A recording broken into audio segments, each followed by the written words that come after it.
Wala tuti' minhuma khasman wala hakama fa anta ta'rifu kaidal khasmi wal hakami. Al-Imam Al-Busiri dalam Burdahnya mengatakan, setan dan hawa nafsu, apapun masukan dia jangan dengerin, baik itu masukan ajakan yang buruk ataupun ajakan yang baik.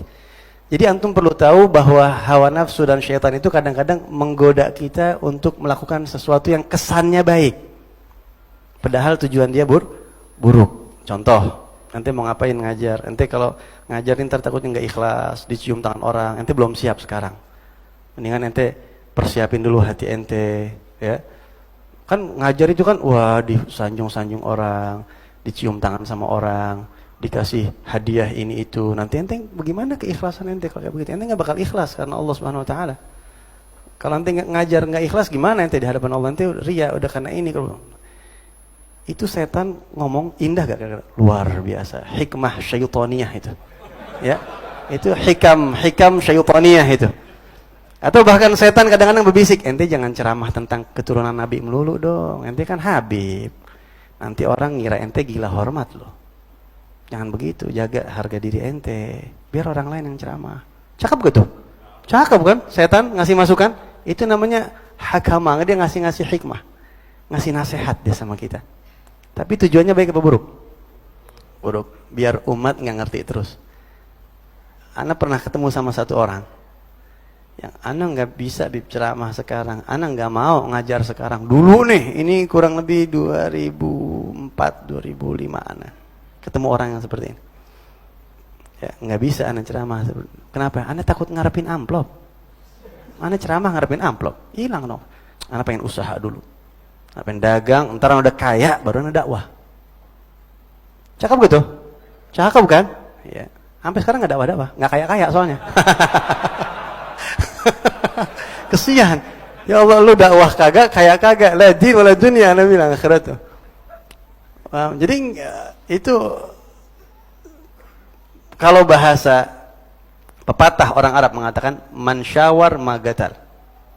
Kalau bahasa mafia ini mafia nih, ya. Bunuh dulu baru pikirin. Mafia kan kalau mau eksekusi, matiin dulu nih orang. Ntar kita pikirin bagaimana caranya selamat begitu. Kita eksekusi dulu, ibadah dulu. Udah. Jangan nungguin ikhlas. Siapa yang pantas amar ma'ruf nahi munkar setelah Rasulullah meninggal? Siapa yang pantas? Siapa yang pantas amar ma'ruf nahi munkar setelah Khulafa ar-Rasyidin? Setelah Al-Faqih Al-Muqaddam? Siapa yang pantas ngajar begini? Setelah Al-Imamul Haddad pada meninggal semuanya? Siapa yang pantas? Pantas. Wallahi ana sendiri ngerasa malu ngajar nih, malu, apalagi pakai imamah. Malu banget pakai gamis. Ya Allah, kayak alim banget gue ya.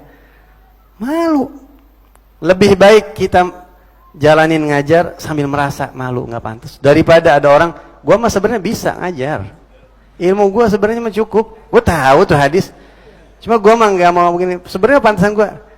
Dia nggak ngajar, merasa lebih baik daripada yang ngajar tapi merasa dia banyak kekurangan.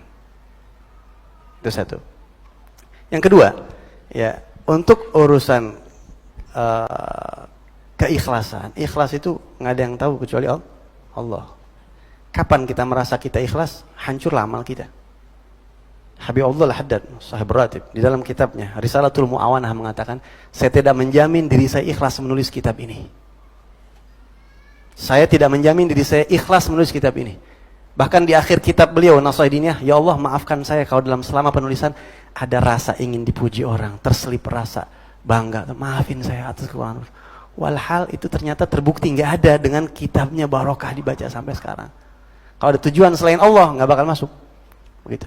Jadi buat yang ngajar, ini nasihat buat Al-Faqir, ya buat saya, yang ngajar jangan nungguin pantas. Apa yang ente bisa ajarin sama orang. Apa yang ente bisa dakwah, ente bikin status sama orang. Karena tujuan utama setan itu supaya ajaran ini nggak sampai ke kuping orang. Begitu. Itu tujuannya dengan nasihat-nasihat yang baik tadi. Sampaiin udah, sampai tulis, kerjain, amal. Habis itu minta, ya Rabb, saya nggak tahu amal saya ikhlas apa enggak. Nggak tahu. Kalau antum tanya sama ana, Bib, antum kira-kira ikhlas atau nggak tahu? Karena nggak tahu, mungkin nggak ikhlas. Ana rasa-rasa kayaknya udah hancur-hancuran. Apalagi kalau udah dipuji orang, apalagi kelihatan orang. Imam Sufyan Ats-Tsauri mengatakan, ibadah ana yang kelihatan orang, ana nggak reken. Udah ana putus asa sama ibadah ana yang dilihat orang, putus asa ana. Ana anggap udah nggak bakal ada pahalanya, itu udah kelihatan orang, mungkin ana udah ujub kali itu, ana nggak berasa. Yang ana harap